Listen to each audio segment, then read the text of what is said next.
Leitura em áudios do livro Billy Graham, Ouço Meu Coração, que eu diria a você, pela Graça Editorial, capítulo 30, Mais do que um Exemplo, por Tullian Tchividjian.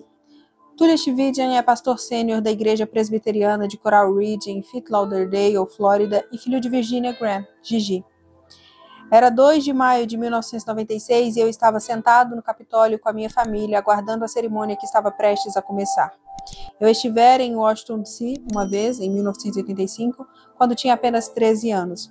Mas essa viagem era diferente. Estávamos lá porque meus avós iam ser homenageados com a Medalha de Ouro do Congresso, a maior honraria que o Congresso dos Estados Unidos concede a um cidadão.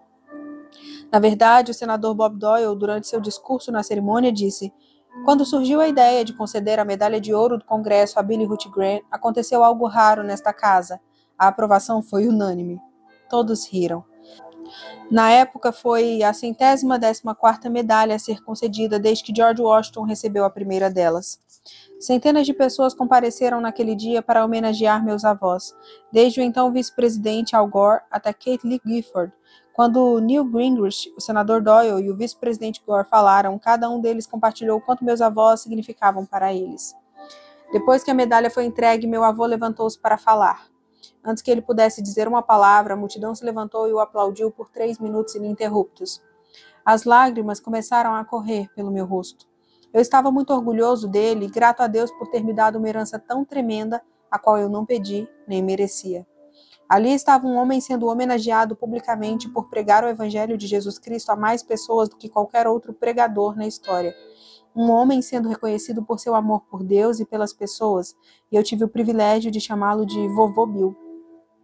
Enquanto todos o estavam aplaudindo de pé, orei: Senhor, independentemente do que eu seja chamado para fazer, quero ter a mesma paixão, humildade e o mesmo foco que caracterizaram a vida e o ministério do meu avô, sempre centrado em Deus.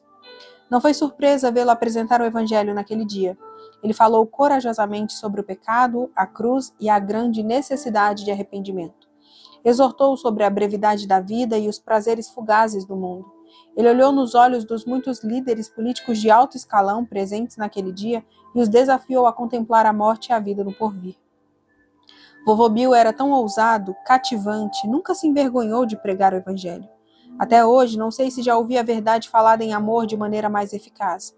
Eu o ouvira pregar 1000 vezes antes, mas aquele momento foi particularmente comovente. Nunca me esquecerei daquele dia. Ao refletir sobre aquela ocasião memorável, lembro-me do que mais amava em meu avô.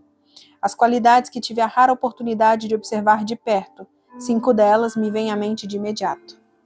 Sua humildade. Vovô Bill sabia bem que Deus é Deus e ele não.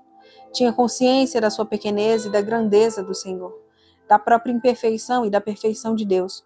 Há algum tempo eu disse a alguém que não precisei ficar mais velho para perceber como meu avô era conhecido e significativo. Isso se deve principalmente ao fato de ele nunca ter considerado a si mesmo mais ou menos importante do que qualquer pessoa. Eu não o achava extraordinário porque ele mesmo não se achava. Nunca o vi se achar melhor do que realmente era. Ver Romanos 12:3 na versão NTLH. Seu amor pelo Evangelho. Vovô Bill tinha um profundo senso do próprio pecado, o que o levou a um amor imenso pelo seu Salvador. Ele foi um exemplo da doce realidade de que não se pode reconhecer Cristo como um grande Salvador sem se reconhecer como um grande pecador. A maravilhosa graça de Deus sempre o surpreendeu, e isso é o que me surpreende. Sua fidelidade. Embora tivesse a oportunidade de fazer muitas outras coisas, ele nunca teve dúvida de que Deus o chamou para ser um evangelista. Sabia que não era, nem nunca fingiu ser um estudioso ou teólogo, embora a amizade com Carl Henry, Harold Lindsay, Kenneth Kentzer, John Stott e J. Packer testemunhasse do seu respeito por teólogos e acadêmicos.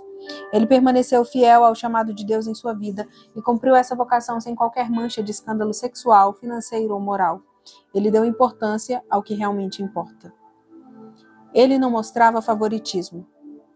Eu estive com meu avô em vários lugares, em muitas ocasiões e com pessoas diferentes, porém nunca o vi mostrar favoritismo por alguém. Ele tratava todas elas da mesma maneira, fossem ricas ou pobres, simples ou poderosas, socialmente importantes ou desconhecidas. Sempre que estávamos em público e alguém o reconhecia, ele parava para falar com aquela pessoa, independentemente de quem fosse. Quando conversava com alguém, ninguém era mais importante para Vovô Bill do que aquele indivíduo. Por acreditar que somos todos feitos à imagem de Deus, ele concluiu com razão que pessoa alguma é inferior a outra. Sua humanidade.